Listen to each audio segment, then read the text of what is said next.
আপা আজকে আমরা খবর দেখলাম যে বিদেশি মিশন থেকে রাষ্ট্রপতির ছবি সরানোর একটা নির্দেশ দেওয়া হয়েছে। এটা আসলে কি মেসেজ দিচ্ছে? কারণ আপনারা দায়িত্ব নেওয়ার পরে এই রাষ্ট্রপতি থাকবে কি থাকবে না নানা ধরনের আলোচনা হয়েছে।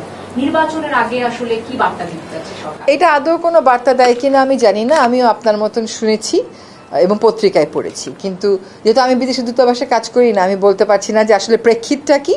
কিন্তু এটার সাথে নির্বাচনের কোনো সম্পর্ক আছে বলে আমার মনে হচ্ছে না। সরকারের কোন মন্ত্রণালয়ের সিদ্ধান্ত, এটা সব মন্ত্রণালয় তো, পানি সম্পদ মন্ত্রণালয় তো সিদ্ধান্ত নেবে না যে কোন মন্ত্রীর ঘরে কোন ছবি থাকবে। তো এটা আমি বলতে পারবো না। আর কোনো লিখিত কোনো কাগজ যদি মানে সরকারি পর্যায়ে সকল মহলের সিদ্ধান্ত হলে ওটা তখন লিখিত থাকতো।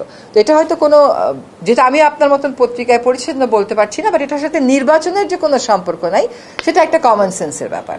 না, সরকার সকল উপদেষ্টা পরিষদ এরকম তো উপদেষ্টা পরিষদের বৈঠক তো হয়নি। আর আদৌ এরকম কোনো মৌখিক নির্দেশ দিয়েছে কিনা, আদৌ সরানো হচ্ছে কিনা, সেগুলো তো জানি না। আমিও আপনাদের মতন পড়েছি। তা যদি সিদ্ধান্ত হয়, সিদ্ধান্ত দেখে তাহলে আমি কথা বলবো। উপদেষ্টা পরিষদ আজকে দেখলাম পত্রিকাতে উপদেষ্টা পরিষদ মিটিং তো হয় বৃহস্পতিবার।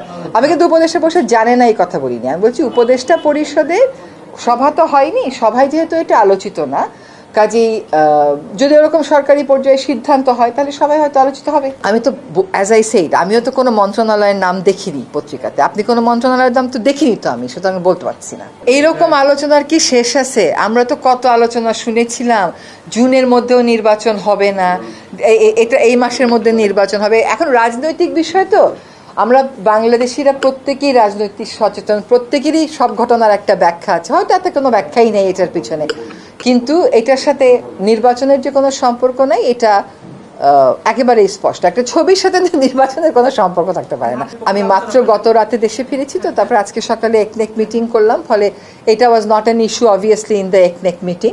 সো দেখা যাক উপদেষ্টা পরিষদে যদি আসে, যদি কোনো আলোচনা হয় তখন জানাবো। সরকারের প্ল্যান তো সরকার প্রধান উপদেষ্টা মহোদয় নিজে ক্লিয়ার করেছেন।